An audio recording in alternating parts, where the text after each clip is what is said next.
And if I could predict where the price of oil or gas is going, I'd be a Sure. very, very rich man.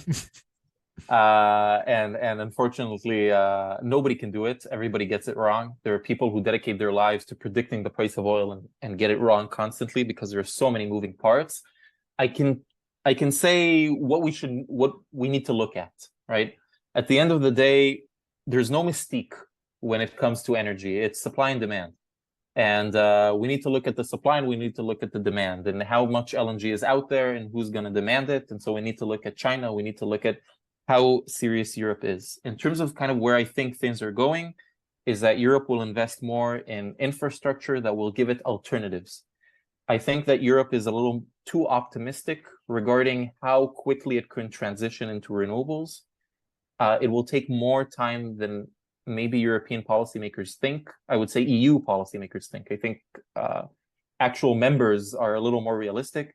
In terms of the promise of hydrogen, I think it will take a little more time to create this hydrogen market than people might think. And until then, we still very much need oil because oil doesn't do the same thing as other fossil fuels do. We keep saying energy, but energy means a lot of things. And a lot of the times when we say energy, we actually mean electricity. But electricity is just 25% of why we use energy and why we use fossil fuels. And renewable energy, all it knows how to do is generate electricity. But that doesn't solve a lot of other things. And oil isn't used for electricity. So even if we move completely to renewable energy, that doesn't hurt our demand for oil. Oil is everything, and we still need oil. And that oil will mainly come from the Gulf because it has the cheapest oil in the world. And so you will see this movement towards, on the one hand, you will see much more investment in renewables in Europe, and yet it will take more time than maybe they would think. And in that meantime, you have to secure the supply of gas and oil. So you will probably see a lot of these clashes going on in Europe, where on the one hand, they will do this move towards renewables, but they will keep hitting the wall. They will keep hitting crisis after crisis. Every time there's going to be a surge in demand. And suddenly they'll remember that they actually still need oil, they still need gas, they still need coal, they still need the fundamentals for the base load, for the reliability, until battery technology, until hydrogen gets a little better. And we'll continue to see this volatility going forward until 2050, maybe 2060, where we'll really see this revolution coming into play.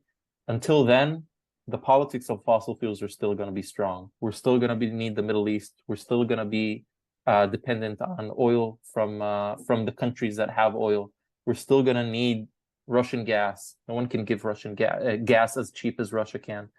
And we need to remember that until then, Europe will still need to swallow a lot of frogs, and we will still need companies drilling for oil. We will still need companies drilling for gas for the next at least 30 to 40, especially oil. Oil is the last fossil fuel that we will stop using.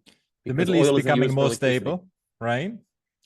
Yes, so great. So that's a great promise, because people need to remember that, because when we think about, okay, so why do we need oil? People think cars. Okay, so if it's not for electricity, it's for cars, so we'll all buy electric vehicles and that's it. Electric vehicles is just 5 to 7% of why we need oil. So let's say by 2040, there are only electric vehicles on the road. There are no more gasoline-powered electric vehicles. That takes out 5 to 7% of oil demand. Oil is in everything. Oil is in products. It's in the plastics. It's in the rubber. It's in I think people only buttons. realize that since the CPI numbers are coming out a little bit higher. Definitely. and the Middle East has the cheapest oil in the world. The Middle East can still make a profit out of $10 a barrel. No other industry in the world, oil industry in the world, can do that, can make a profit out of $10 a barrel. They can. And so as we go forward, as the demand for oil subsides and the price goes down, you will see the oil industry going out of business in places where the oil is tough to take out of the ground, like in Canada, like in Venezuela, etc. The Middle East will still be the last man standing. They will be the last ones to sell the oil for the plastics, for the rubber, for the things that we can't find a replacement for oil right now. And so the stability of the Middle East, the stability of the Gulf is still going to be crucial. And just because the US has its own oil doesn't mean that it could just leave the Middle East to its own devices, because when there's a vacuum, someone else will come, as we now see with China. And the US can leave the Middle East won't leave the US. And if there is a problem in the Middle East, if there's a conflict between Iran and Saudi Arabia, and because of that oil isn't flowing to China, then the prices go up for everyone, even if you're not using oil from the Middle East. Because if China doesn't get its oil from the Middle East, it'll have to get it from somewhere else. And that means that plastics and rubber and cement and glass and steel that China supplies to the rest of the world will also become more expensive. So everything depends on the stability of the Middle East. And so a peace deal, or a normalization deal, it's not a peace deal, between Iran and Saudi Arabia is a good thing for the global economy.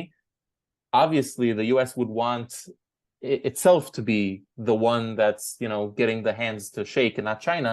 But obviously, the US is in no position to do that, considering what is going on between the US and Iran. So this is a good outcome. It's even good for Israel, this idea that the stability remains. And I know a lot of people in Israel kind of don't like the fact that Saudi Arabia and Iran are getting closer. I don't think it hurts Israel. The opposite. I think this is good for Israel, because it allows Saudi Arabia the stability to start kind of opening up its relations and markets with other countries.